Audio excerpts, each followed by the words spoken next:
Ivan, your take on that, the fact that, well, it's the end of the road. With just one petition. There were actually two. Yes. The first one caught her in the web.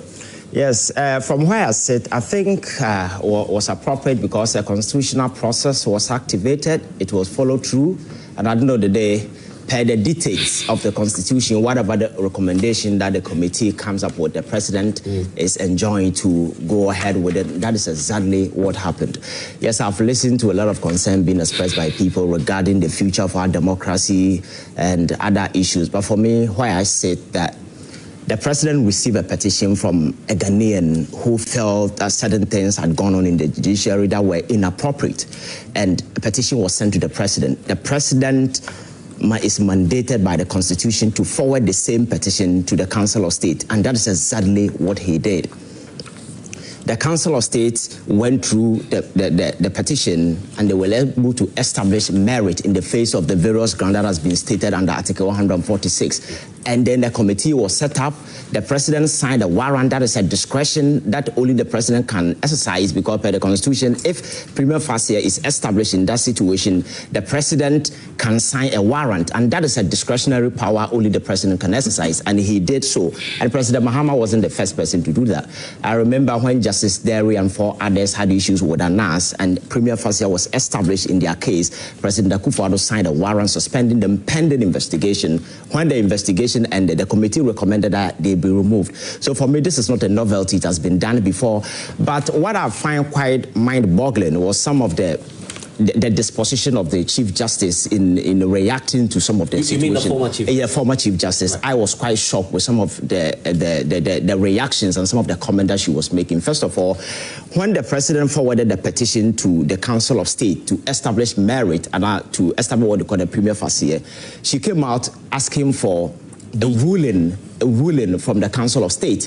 And I'm like, Council of State is not an adjudicatory body. They are not lawyers. It is not an adjudicatory process. What they are supposed to do is to review whether there is a legitimate grounds for that particular petition, because don't forget that the Constitution states 3 grounds upon which the Chief Justice can be removed: infirmity, both body and mind, misbehavior, and incompetence. Stated misbehavior. Well, I have issues with that, but anyway, just stated misbehavior. These are the 3 grounds. So because the Council of State is not an adjudicatory body, they cannot go into the legalities and the constitutionalities of the petition that has been submitted. So they only situate the petition within these 3 parameters to see whether they are competent in the face of the Constitution, and that is exactly what they did. So to demand for a ruling from the Council of State, I found like this is not an adjudicatory body. So what ruling are you looking for? You understand? And you see, over the years, I keep telling people that we are not growing as a country. If you look at the Constitution, that provision, it says the president should forward the petition to Council of State. The processes and the guidelines that has to be followed to ensure that the Council of State arrive at a decision, that has never been written anywhere. There is no procedural arrangement that has to be followed. So there is some kind of ambiguity hanging that particular process. You feel we should review that provision in the Constitution? As I keep telling people, there are several portions of our Constitution have outlived their usefulness, and we really need to approach them radically and review. So then we're not fair to the former Chief Justice then? No, but she was Chief Justice. She saw these things. She didn't do anything. And some people in the past... She's just a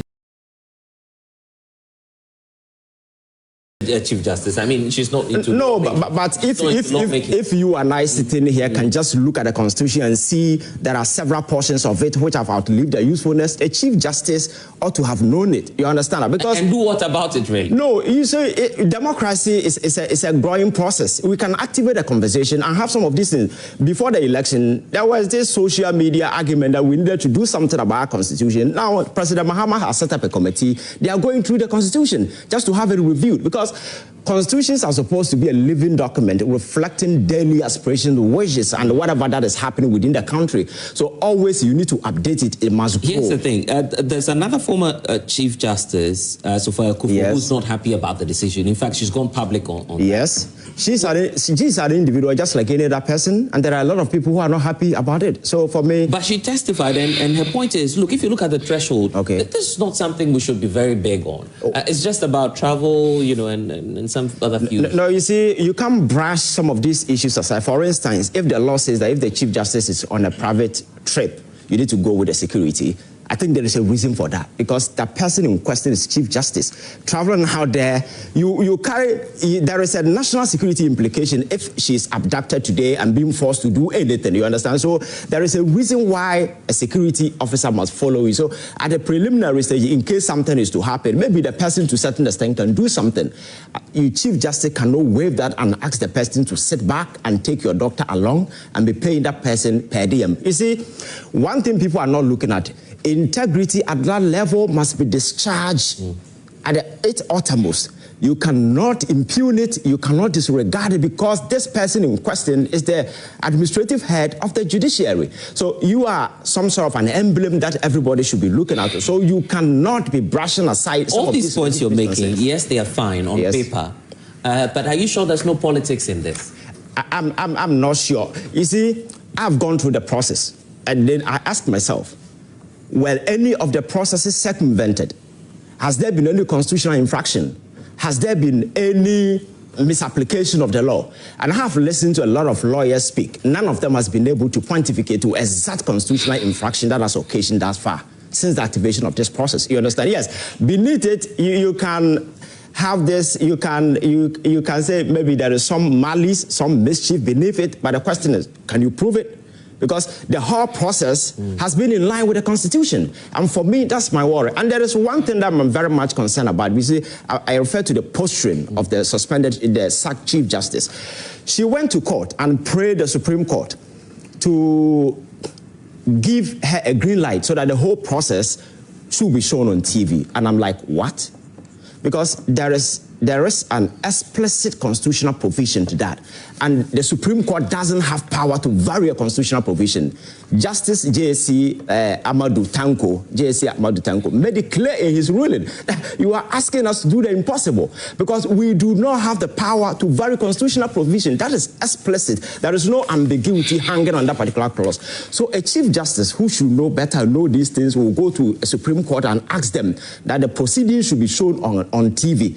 Sometimes it beats my imagination. And when that particular option was refused, then she carried the whole petition to TV and did a press conference, creating another legitimate ground for her removal, because you've breached a constitutional provision. Article 140 says 8. It states that the whole process must be held in camera. So if you do some of these things, so for me, I think she didn't help herself. And in the course of all these things, instead of focusing on defending the critical issues in the petition, we were dabbling in trivialities, saying things that were unnecessary, procedural breaches and those kind of stuff. And I think it wasn't helpful. From where I sit, I think nothing wrong has occasioned. I have listened to a lot of people who argue that we need to tighten the Constitution so that in the future, no Chief Justice can be removed. Let me sit here and make it clear that there is no Constitution under the sun that grants absolute power or absolute tenure to anybody under any constitution under the sun. There is a reason for that. If you are even the most powerful person in this country is the president, there is a window for his removal, because we are human beings. We can go anywhere at any point in time. So we cannot create an iron shield position and put somebody there. What if the person decides to do things on his own? You understand? So I think what we should be focusing on now is to making sure that whoever becomes a Chief Justice will go through a proper mill. So by the time the person comes out, you know this person is fit for that particular job. I will not be exhibiting these sort of things that we've been seeing in recent times. And Fati, you are a lawyer as well. Divided legal opinions on whether or not her removal was appropriate. In fact, there are some who are bringing on new perspectives, indicating that, look, even her removal was just as Chief Justice. That's part of the political argument that is being made. I mean, the legal argument that is being made. That, look, you are removing her only as CJ. You're not removing her as a judge of the Supreme Court. But, I mean, let me get your legal thoughts on her removal. Okay, first of all, blessed, of course. I've been clouded by two pro-government activist, of course. Nana, of course. Nana is a presidential staffer. I do not expect her to speak a position that contradicts the position of the president or the ruling party. It will not be fair for me to expect that from her. And then Ivan is a known NDC activist. I do not expect his position to contradict. Oh, of course. I mean, let's have integrity. No. So no, but I respect their respective opinions. But I want us, yes, I want us to go into this conversation appreciating the context of this case. And over the period, there has been a bizarre relationship between women at the bench and the NDC. PNDC, NDC, quite a bizarre relationship. In the 80s, of course, we had a situation whereby a female justice of the High Court, a breastfeeding mother, was lured and murdered for doing her work. We had a situation where Justice Georgina Wood was the Chief Justice of the Republic. And then 3 gentlemen, popularly known as the Muntie 3, threatened physical assaults. The court charged them with contempt. They were imprisoned. The president at the time in 2016 granted them presidential pardon. And even before the pardon, ministers of state, including the female ministers at the time, had gone round to solicit signatories to petitions for their removal. That threatening assault, saying you will do something to them, should not warrant any incarceration. And I'm talking about the same proponents of rule of law who today can pick TikTokers for saying things on the live and then causing their arrest, and arrest somebody and go to someone's house and bundle him for posting a picture or video on social media. And then we came to Justice Torkornoo. From the jump, I knew she was a goner, because this is a political witch hunt. And we have to call it for what it is. And why is it a political witch hunt? There is another trend where anytime the NDC goes to courts and they lose a case, they tag the Judiciary Unanimous FC. They call them names. Even though some of the justices who constituted the members of the panel were appointed by the Mahama One administration, they will still say they don't trust them because this is the elsewhere government. But anytime they win a case, like they won in the Ato Forson's case, they say justice has been saved. And I have done 2 presidential election petitions as a frontline communicator for the NPP. So I understand what female justices have gone through in the hands of the NDC in my lifetime. Now, there is something called prejudice. Even before these petitions, and I'm not even talking about the 3 and the last 2, I'm talking about the Professor Asare's first petition to the one that was done when you were in power. Yes. Even before that petition came out, anytime leading members of the NDC were on radio or TV, all they said was that when we come to power, we are not going to work with this Chief Justice. The only time they supported this Chief Justice was when they were communicating a justification for why the NDC said the Supreme Court was full. But as soon as they won power, they found dramatically or surprisingly 7 empty spaces to appoint justices to the Supreme Court. But because they are doing it, it's justifiable. And if it is being done by another government, it is not justifiable. I have heard radio interviews, and I have watched some of the radio interviews on YouTube, where the chairman of the NDC, Mr. Johnson, Asiedun Ketia, a.k.a. General Mosquito, has said that the Chief Justice is a goner. And I'm talking about even before a committee is constituted, even before a prima facie case has been established, even before there is a hearing for the outgone Chief Justice to state her side of the story, they had communicated publicly and given the direction and communication to their allies, their third party, so-called neutral allies and everybody to go out there and say the Chief Justice is a goner. The Chief Justice is a goner. Now the next attention should go to the Electoral Commissioner. I wouldn't be surprised if a fictitious petition a frivolous petition is filed tomorrow against the EC. There are some already filed. And then, yes, and then there will be a charade of another Article 146 hearing to remove someone whose qualification is similar to that of a justice of the Superior Court. But one thing is for certain, most of the people who are having commentaries on these issues have not even read the petition based on which the CJ is removed. Neither have they read her response to the petition and the key issues that she raised in them. I have read the 21-page petition that Mr. Daniel Ofori wrote to the president. And I'm basing my submission on that petition because the committee's work, based upon which the president has removed the CJ, is only dependent on the Daniel Ofori petition. Not the shining star, not the apologo. Has been suspended. Yes. Are you get the suspension as it stands today is based on Daniel Ofori's petition. Daniel Ofori's petition contained 25 allegations. One on purported misbehavior, and then 4 on stated incompetence. And the petition did not come with any exhibits or evidence, for which earlier on the CJ was contesting why a petition that has gone to the president for him to onwardly forward it to the Council of State for a determination of prima facie case, when the petition does not even come with exhibits or evidence. One more evidence we need. I am coming to the substance of the petition for the benefit of our viewers and for the purpose of education. Okay. Let's come to the first 3 counts of the allegation that were made against the former CJ. They said the former CJ has traveled to Tanzania, Arusha, with the husband on a holiday, on a vacation, and the state had to pay for it. They said the CJ had traveled to the United States with her daughter on a vacation, and the country had to pay for it. They said she has taken a per diem, an impress of $14,000 and failed to retire it. The CJ has come out to say that, 1, the CJ is not in charge of the travel policy of the judiciary.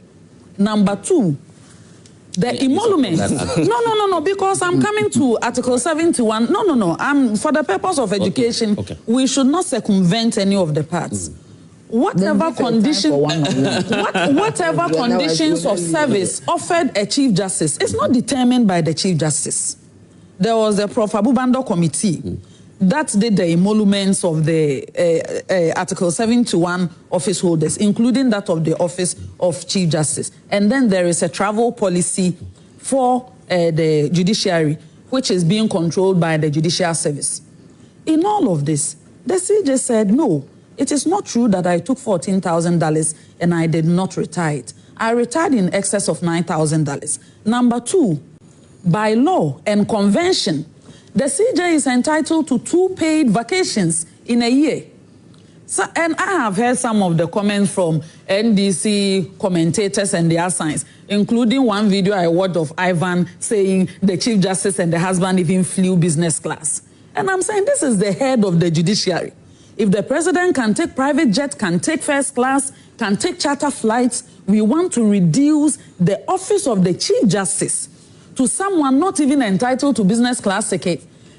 And then people have its finding. I am saying that no. So how do you justify that? I am saying that I am coming to what we call threshold. I am saying that if there was an audit finding that the Chief Justice failed to retire the impress, they would have brought a query for which there would have been a searcher. I think on that particular account. Policy that was violated. The money wasn't meant for neither husband nor daughter. I am saying that before 2010, the travel policy used to state the specific individuals, including spouse. After 2010, we had a situation whereby you have a CJ who may not have a spouse. So they added another person. And it is only reasonable that they remove the spouse and replace it with another person, not security. Anybody peddling that they included that she should go with a security is false. it means they've not read the policy. Another person, as a Chief Justice, going on vacation, which she is entitled to, as stipulated in their travel policy, went with her husband.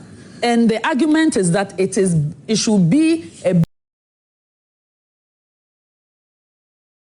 basis for stated misbehavior and removal. And we say that is and that's why I was and now I am coming to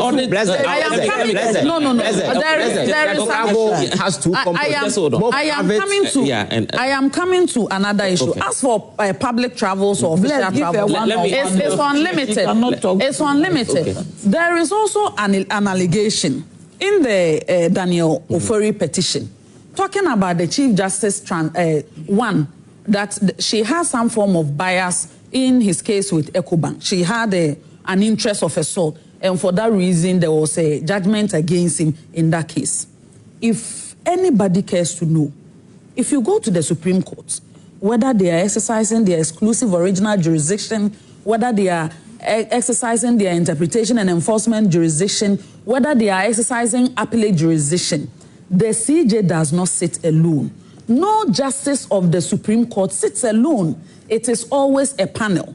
If you state that someone has misbehaved because she was a member of a panel that ruled against you, why is there no petition brought against other members of the panel? Because in any case, if there was a panel of seven, if there was a panel of seven, and the CJ had a dissenting opinion, and the other 6 ruled in favor of your case, there was no way the opinion of the CJ was going to override yours.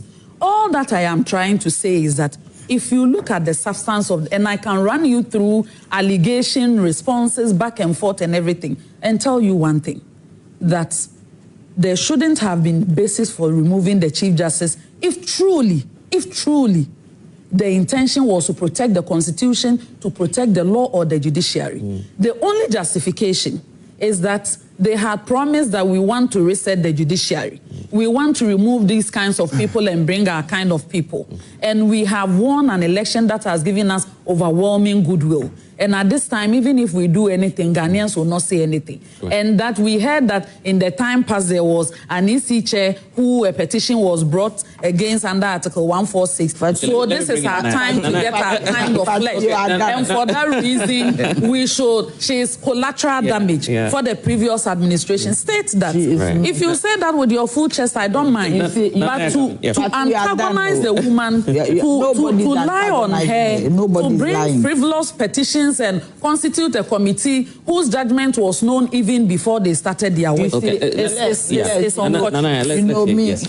You see, if the Chief Justice is the head of the Supreme Court, but you see, when you say that me and Ivan, we are going to the straight jacket, it means we are touching our credibility. When it is Nana, you know I love you. But you are a staffer. You speak for President Mahama. But the point you don't speak for okay, so let's discuss this. You discuss when did we discuss? You see, when it is wrong, it is wrong. When it is right, it is right. You mentioned the audit report. Yes. She was dodging it. I worked in the public service. Once there's an audit report on a matter and it is not dealt with, it will come back and get you. Because this issue we're talking about, once it appeared in an audit report, what actually happened? This morning when I was coming, I was telling myself that I think that we should get the full details of what happened at the committee. That's why they arrived at the decision they arrived at. Yeah. Because the speculation is getting too much. We have a constitution, unless the NPP is saying that they don't believe in this 1992 constitution. 1992 constitution from Article 6 to 10 gives you how a Chief Justice will be removed.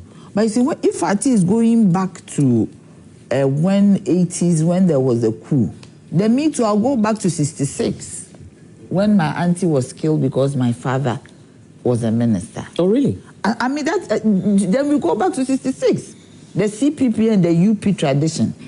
If you are going back into history, we talk about how Kobodu's sister was killed. You go back into all that. Do you get me? We all have history. But there are times this nation has moved forward. And once the nation has moved forward, because everybody has a certain kind of history that has brought us thus far. When you go into the US, the European history, there were wars, there were revolutions, and now they are where they are. So if Ati and her people and her assigned, they want to go back into history, then we'll also go back into history. You see, the point is that the Constitution is here. We have used the Constitution to go through a process. And once that is it, I think that we should all let it be. But the NPP will not let it be. I am surprised. This woman, is she NPP? Why do you say so? You asked Ivan a question and he did not answer. You asked that we've brought politics into this. It is the woman who brought politics. Do you know that it is the woman herself who politicized the whole thing? Because the NPP went on demonstration. Look at Fati defended. Is it her business? Well, she's concerned about the law. No, I am saying that is it her business too? All of them are defending this woman. I want to find out, is she MPP? Because the evidence on the ground is that MPP is going on a campaign to defend this woman and chide government for doing this. It is not even government who has done this. A petition was brought by a citizen. There were 3 petitions, I guess. Only one had veracity. One. And that is what they used. Fatih speaks and forgets about the audit report. That is key. You've heard from the likes of the former Chief Justice, Sofia Akufo, who says, well, you haven't met the threshold. And she's not the only one. Is there a threshold for crime? I never knew that it would come from her. She's my mother. I like her. She's looking good. The Council of State is doing her well. But is there a threshold for crime? Some people steal goat and they are given 15 years. Goat. Somebody goes on a farm hungry and steals plantain. They are not giving community sentence. They are jailed. Go to Nsawam prisons. I deal with the prisons a lot. Go to Kumasi, go everywhere. The young ones. People like my children here, my young ones here, their age, younger than them, they are in prison. And when you ask them, somebody stole plantain, so there's a threshold for crime. She's not saying that nothing has happened, though. She's not saying that the person is totally innocent. She said threshold. Do you get me? Don't you feel there's a gap in the law when we say stated misbehavior? It's something that can be taken advantage of. Don't you feel that's where the problem is? Once it's there till we haven't taken it out. There are things in this constitution that has to be looked at. For instance, I was talking to somebody. They all agree that the majority of ministers coming from parliament is problematic. You get me? So the constitution has some... Yeah, it has to be looked at. But I am she's saying not that, giving... okay, right. But I am saying that as it stands now, this is what has happened. So for anybody to conjecture that, oh, the NDC made up their mind to remove her, she herself hasn't helped herself. The politics and the drama she herself brought around it did not help her case. Now, I've heard she's in some court. Yes, I was just going to point to that. The ECOWAS court. Yes, that her human rights has been violated. 10 million US. What human rights is that? I never knew. I've always said that maybe she's one of the jewels we haven't discovered. Maybe she's... I don't understand. Why is she saying that her human... What was done to her? She shouted on somebody, Tadio, sorry, in court, openly. During the parliament issue, she shouted on Tadio, sorry, openly. And she herself said that no matter how you squirm your face, no matter how you twist your lips, no matter how you bat your eyelids, no matter how you turn your eyebrows, the law is the law. It came from her. And the face, the gestures that she made showed that, yes, the law is the law. So now if you have used the law, what is wrong with it? Once the law, nobody just said that, I have written a letter, you are sacked. You went through the process, and you see sometimes... But with how fast the president acted on the reports, is it not a bit... Was it fast? No, I mean, in terms of, the moment it was presented, hours after, the announcement was made that... No, but the Constitution, does it give time? Well, the Constitution does not tell you what kind of petition you should look at. It is not there. So once it is not there, whatever petitions come to you, you have to pass it on. So you think that the president has something in mind, so he was waiting for it to act fast? I do not think so. Nana, deal with this for me, then I bring in the audience. How true is the speculation? How true is the speculation that with what's happening now, your next target is the Electoral Commission? Some say, well, from here, you're moving to some other... I don't know about that one, but this is what I know. But this is what I am talking about. The chairperson of the NDC has said that. He says, well, all of them will go. He said that? Yes. I didn't hear him, so I cannot contribute to that. I did not hear him say this. No, this is the first. I don't know the basis, the context in which he said it. Do you get me? You didn't hear it? No, it's true. I didn't hear the context. Maybe he was saying something, and within that context, he made a comment. So it would be very unfair for me to say yes or no. Do you get so, but so you want to go and watch the video and tell us later? So you see, that's what I'm saying, that we should try and stop the speculation. And one thing that also worries me is the fact that on this committee are very credible and men of integrity. Maybe I didn't speak the English well. On this committee are men of integrity and men who are credible. Do you get me? My professor is there, Jisa. Jisa taught me. You cannot tell me under any circumstance that Jisa is not a credible person. Domlevo, if you engage Domlevo, if you engage him, the man is straight. Justice Poorman. There's another judge there. There's even a major. So are you telling me that all these people sat and they all agree that this is it? Especially Domlevo. Domlevo will tell you as it is. Domlevo has gone through the process. He was removed. He went through court and he was acquitted. And now he's here. So are you telling me that you don't even respect those? You see, the life of the NPP in this country is very, very troublesome.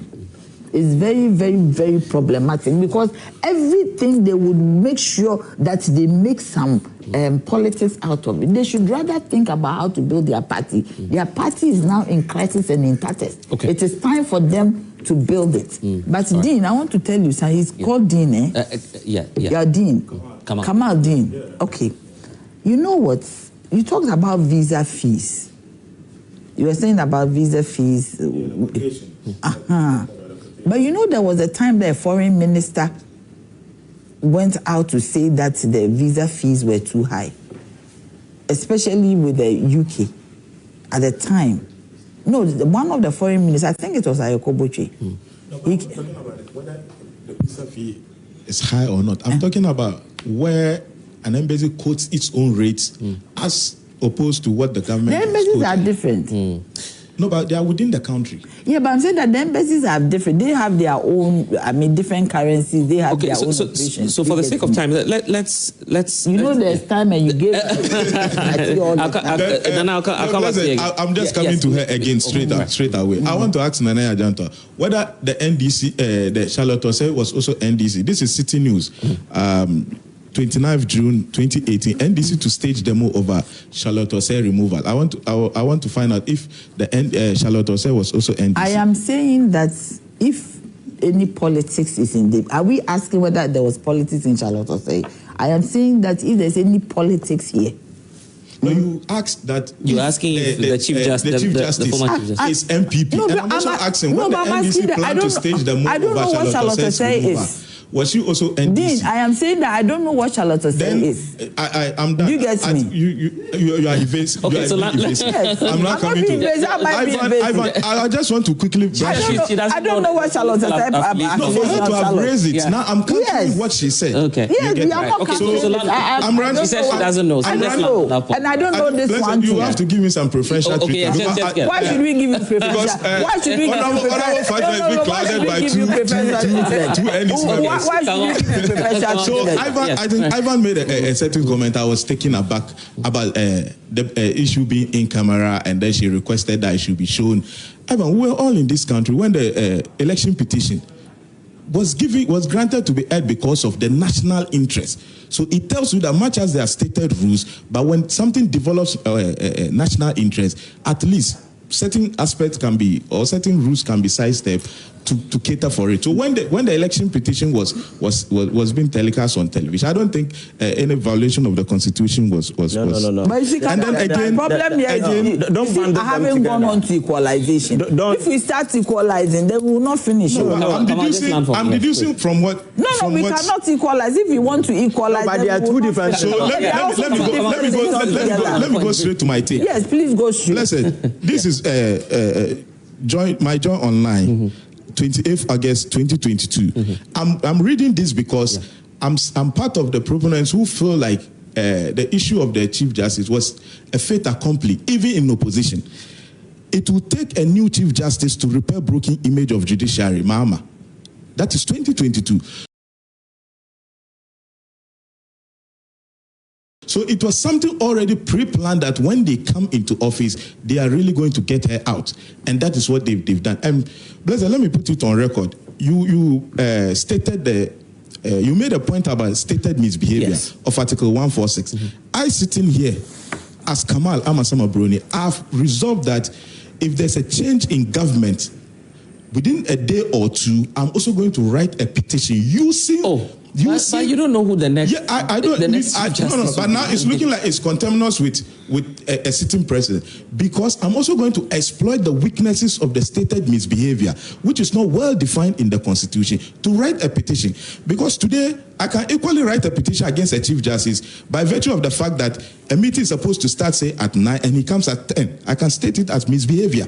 So it's either now they have a rubber stamp parliament, they can use it to well define what stated misbehavior is, or we all exploit the loophole that is in there to a petition against a future Chief Justice. That is my proposition. You see, Bless, the point is that this posture of Kamal is very interesting. When it is their turn, they want you to treat them like some babies. You have to pamper them and mold them. And do you get me?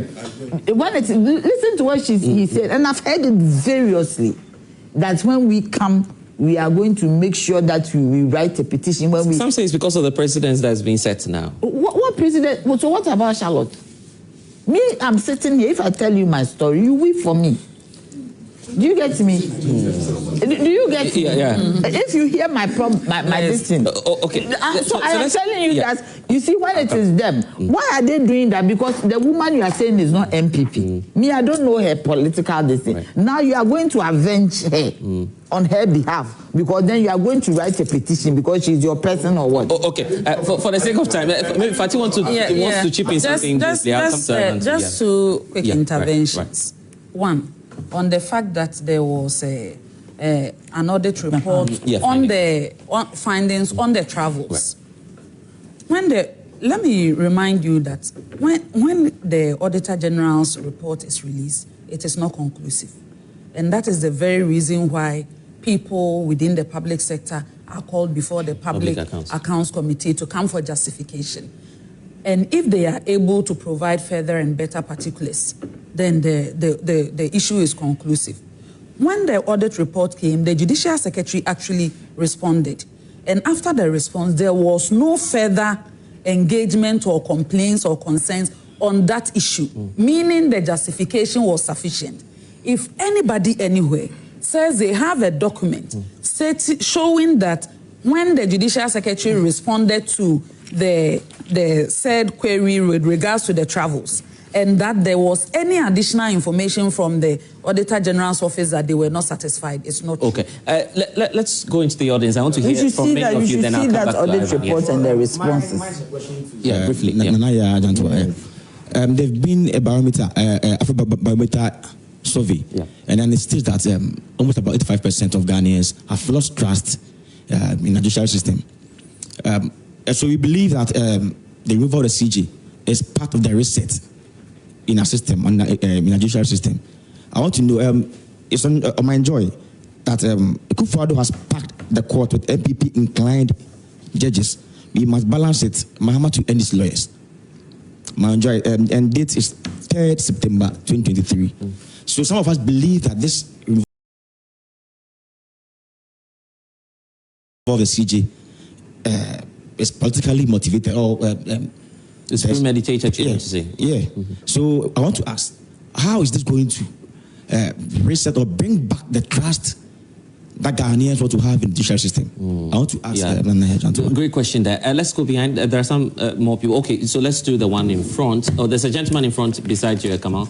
Okay, we'll come back to him. Let's hear from the gentleman there. Okay, thank you very much.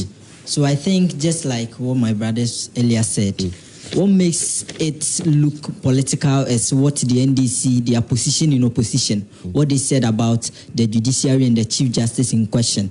So they come in government and doing it. It's just like they just going by what they said in opposition. So what we are saying is that the president has an arm of government, which is the executive, and now they have majority in parliament. So through a rubber stamp, that side also is more like to the president. So leaving the judiciary out, which is going to stand in to make sure our democracy is in good standing, then going there to take away the CJ now makes it look like you've undermined the whole democracy we have in this country. Because as of now, the only arm of government that is distinct or that stands in for the people is the judiciary. Because currently we know the president has the executive and then the legislature. So what we are saying is that the president has set a very dangerous precedent that any government that may come in will want to tour that same path, in the sense that you've gone in to take out a chief justice who has an arm of government, who has the judiciary. You've just kicked her out just like a polling station executive. There's a question Ivan was asking. Where's the proof? The law was used. Where's the proof or evidence to say that she wasn't giving a fair hearing? Personally, with what we've heard or what we've seen, we can say it's not unconstitutional, it's constitutional. Just like how Ivan said, the constitution itself has already outlived its usefulness, because currently checking through the process, it's just like the president, the Council of State at that side has already been politicized, then coming into the committee being formed by the same president. So it's just like when the president wants to take out the CJ, it's just checking through the constitution, just giving getting petitions to Council of State, getting a case, and then forming a committee to just take the CJ out. Yeah, hand the microphone to Julius, because Julius disagrees with you. Then there's a lady behind as well. She wants to make an intervention. Yes, Julius, yes. Yes, I would first of all use this opportunity to greet my mentor, that's Honorable Joycelyn Tete, MP for Not Dying. In this issue, sometimes we get confused as youths coming up, because anytime there is a matter of national affairs, it becomes like the opposition always comes in to support the one that is going in the other way. That is the CJ like this. The petition was brought. It was taken to the Council of Elders, Council of States. Yes. It was taken through the right channel as the Constitution directs. So I don't see where the Parliament, the majority that has been given to the NDC has to do with this. It will only come in when these procedures were not taken, but just jumped into conclusion that, yes, CJ, we are resigning you. Kamal has given a number of events leading to this, saying that there are links. The former president has even said something. The current president has even said something about that before in opposition. Is that not enough evidence to prove? I should keep a banana under a cloth for 2 weeks, and I sit somewhere, somebody tells me that what you kept there, the next week you go there, it will rot.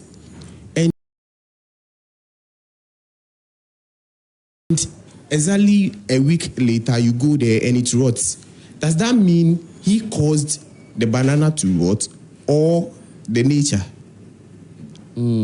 So it's just like going to meet. So you're trying to say it's bound to happen? Yes. That's what you want to It's just like meeting a marking scheme. I've marked your script. This guy also marks the same script of the same for another person. And then at the end of the day, we compare the two. We see that even though we have the same marking scheme, this guy marked in favor of the person against the marking scheme. So if I should take the same script and mark according to the marking scheme, which is the constitution, I don't see anything bad with it. Julius, thank you. There's a lady behind. Let's give her a priority then, and then I'll come to the gentleman in front. Yes. Thank you very much. I'm Jamila Bagaya. With regards to the Chief Justice, I think we should not politicize this issue because she said the law is the law. So once you go contrary to the law or you violate the law, the rules should also, you should also face the rules. So, and looking at what His Excellency JMS he's on a mission of reset. So anybody who tries to go contrary to the country's direction. I hope you're not threatening. I hope you're not threatening us. because that would mean that you and Nanaya, you come and take all of us from the studio as well, as part of reset. No, this is not a trade. But we've seen that there were breakages at the judicial system. I get that. So it needs a reset. So I would encourage every citizen and our leaders to try as much as possible to obey and let us serve the country's interest rather than our own selfish interest. Okay. So because of time, let me take Ivan. We'll go on a break and then come back. So we'll take other thoughts as well. Ivan. Yeah, Blessed. I think this whole process is not a novelty.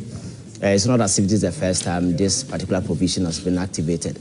And I think playing the female card in this instance will not wash because the last time I checked, Charlotte Osei wasn't a man. You understand? I'm not seeking to do retroactive justification, but the fact is that Charlotte Osei went through the same process and then she was removed. You see, on the travel policy, this is not a travel policy for Bank of Ghana or any other institution. It is for the judiciary. So if there should be anyone who should have much understanding, it should be the Chief Justice, who is the administrative head of the judiciary. There's an interesting point for TV, and I just wanted to bring that to your attention. That look, it's not conclusive, right? Because it will go through a process, the infractions will be raised at Public Accounts Committee, and then a final report is issued. Yes. So in that case, you are concluding just at the auditing infraction level? No, if we use just the report as basis for her removal without getting the opportunity to meet a committee. She met a committee. There was a former AG in the committee. She went there with her lawyers. She had a day with the committee. She probably... but I'm not talking about the committee. I'm talking about what Fatih is saying about the audit findings. It's not conclusive. Yes, but see, that audit finding not being conclusive, details of it was espoused at the committee level. And because there was an auditor, a former auditor general. Because a former auditor general is there. The woman had actually gone there to state the same thing Madam Fatih said, and the details might have been espoused there. You understand? So that is not an argument. Again, traveling with the security is something that cannot be waived. The Chief Justice is supposed to travel with the security, just like the President. President Mahama cannot just wake up and say, I'm going to Tamale and I'm going alone. I watched an interview that George Bush granted. He said the thing he likes doing most is driving. But the Secret Service told him, hey, you cannot drive. You understand? So sometimes the security implications, because some of these individuals walking comes with some level of security risk. You understand? You are not alone. Yes. The security implications are quite obvious. So you cannot just travel alone. I mean, my argument has always been that, you see, if you look at the judiciary before this whole thing, wasn't the fact that the judiciary of this country became a subject of public mortification on various social media platforms? Was it not? It became an article of ridicule on various platforms. Instances where rulings were coming from the Supreme Court and people were subjecting it to some kind of ridicule. You had a famous unanimous that tells you that public trust and confidence in this institution were low. You understand? It got to a time we had a failed parliamentary candidate who was actually handpicked and put on the Supreme Court. Yes, qualification, he has all the qualifications, but you see, we are doing politics. We are not dealing with animals or some kind of robot, people with emotions. When you do some of these things, you rob integrity from the very institution you are seeking to protect. No, but it wouldn't be the first time, is it? I think there's one justice who used to be with the, PNC or so. He used to be the so you see, I'm telling you that you see, he used to be. So yes, it's not the first. No, I understand, but you see, our politics has evolved. Yeah. We are growing as a country. Yeah. There are certain things that were done in the past, but doesn't mean that we can play the same cards here, because we know the kind of acrimonious politics that we do with this NDC, NPP. Anybody with known ties to these political parties, handpicking such an individual and put him on such a sensitive institution would discredit the institution. Because in one of the instances, I listened to lawyer Title Sorry, who raised an objection that justice should be removed from the bench because of his political past. Yes, sure. The ruling. Yes, the Chief Justice brushed that particular. You see, the point that he raised, there were other side of it that people didn't pay much attention to, especially at the time the judiciary appeared to have gotten so dirty in the eyes of the public. We need to do something to sanitize. Doesn't mean that we have to sacrifice the Chief Justice, because for me, the Chief Justice is just a small part, a small piece of the larger puzzle that we are seeking to unravel. And for me, sanitizing the judiciary is the ultimate. And I'm urging President Mahama, removing the Chief Justice with this, that should be the starting point. Because for me, we need to be very effective and make sure. So you want more people to go? Oh, no. Sanitizing judiciary doesn't mean removing people. Don't misquote me. Sanitizing the judiciary doesn't mean removing people. What I mean is that what I'm trying to point out is that in the eyes of the public, the public confidence and trust isn't there. So the president must do everything just to ensure that confidence once again return to this institution. You understand? Because the round and then before we go. Okay, right. Yes, we need to build public trust and confidence in this institution, that the Ghanaian will feel comfortable that, hey, because over the years, if you look at the legislature, it's partisan football. It depends where you stand across the political divide. If you come to the executive, depending on who is in power, sometimes a lot of things happen. If there is an institution, we cannot afford to lose its fidelity, neutrality, independence. That should be the judiciary. The judiciary should be espousing integrity at the highest level, and that should not be compromised. So any signs contrary to that, I think the state has a responsibility to move in and curb and weed out some of these things. That will make it sanitized. There's so much pressure from the technical side to take a break, but let's get the interventions before we do that. Let's quickly, for the purpose of education and without prejudice. In fact, Abu at my journal line says, ask Fati whether the purpose of good conduct, even if the office is to give the office holder such goodies. Thanks for watching. Like and share the video. You can also drop your comment. Please don't forget to subscribe. Click on the bell to turn on the notification.